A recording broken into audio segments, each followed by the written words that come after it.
Hi, this is a video regarding Wildland Fire ticket notifications to underground facility operators.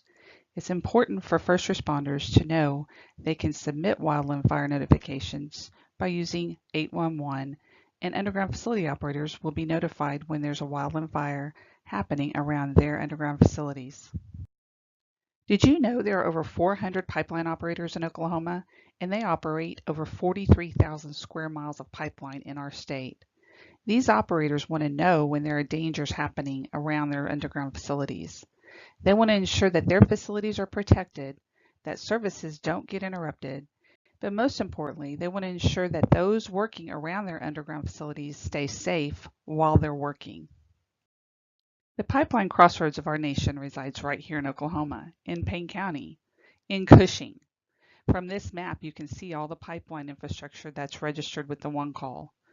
And you can see in Cushing, there's very little white area. This means that pretty much anywhere you're digging or moving dirt or creating fire breaks, you're around a pipeline. It's very important that you proceed with caution. You notify those operators that you're doing work around their facilities so that you can stay safe and their facilities can remain undamaged.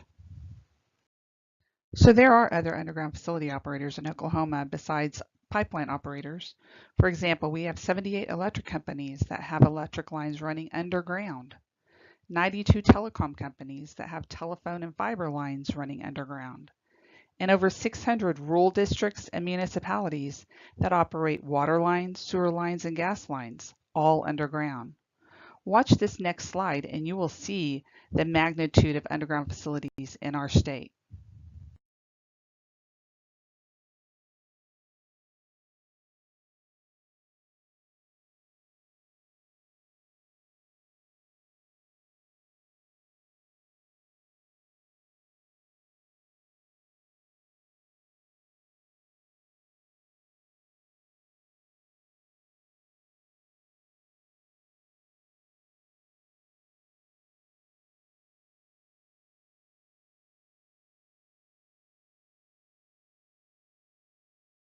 The important thing to know about underground pipeline is that most of them are carrying very hazardous materials. In Oklahoma, a pipeline could carry liquid petroleum, which includes crude oil, refined products, volatile liquids, and carbon dioxide. Also in these pipelines are natural gas and natural gas liquids. If any of these pipelines are nicked or hit, there'll be more than just the wildland fire issue that you'll be dealing with. In many cases, wildland fires require first responders to put in fire breaks to keep the fire from spreading. If a fire break is needed, then earth will have to be moved. And when earth is moved, there is a risk of hitting an underground facility. When an underground facility is hit, it can cause impact to services, it can impact the environment, it can cause injury to those working around the fire, and in more serious cases, it could even cause loss of life. So mitigate your risk. Call 811 and let the underground facility operators know you're putting in a fire break around their facility. With over 400 pipeline operators and over 1,300 underground facility operators in the state of Oklahoma, there's no way one person could know or could try calling each of those operators around that wildland fire. The best way to notify them is to have the incident commander call 811, and we will issue a notice to those operators. It's an emergency situation and that there's activity and wildland fires around their underground facilities. Those being notified will be instructed of who to contact and where to go if needing to show up on site at the incident command station. When calling 811, it's important that the right information be provided. When you're reporting a wildland fire, have this information available when you make the call. The items in red on this slide show you what we'll be asking. If the caller provides their email address or the email address of the incident commander, that email will also receive a copy of this notice that's going to the underground facility operators. Depicted here is the form that is being filled out by the CSR when a wildland fire notice is being called in by the incident commander. The incident commander or the dispatcher who's calling in must provide the area of the wildland fire and we will draw a polygon around that area.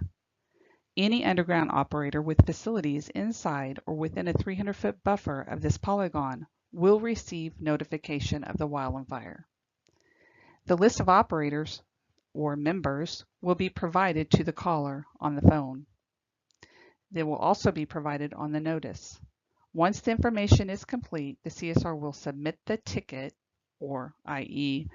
notice, and a ticket number will be created. The notice to underground operators goes out immediately. Here's an example of another ticket or notice where the wildland fire was taking place east of Highway 77 and north of E580 Road. The polygon was marked, and the facility operators, Phillips 66, White Star, Logan County Rural Water District, Energy Transfers, and USIC Pioneer Telephone, will all receive notification of the wildland fire happening over these facilities. Once a ticket has been submitted, a copy of that ticket is then generated and emailed. This is an example of a copy of the ticket that is produced from the call. This ticket goes out immediately to underground facility operators, and a copy of this ticket can go to the person who called it in. Once the emergency notice or ticket is sent, a representative from those companies will need to assess the danger and determine if they need to contact the incident commander. The incident commander may receive multiple phone calls, and the company representatives may show up on site. Anyone coming on site will be directed where to go and who to contact based on the information the caller has provided and we've entered into the ticket.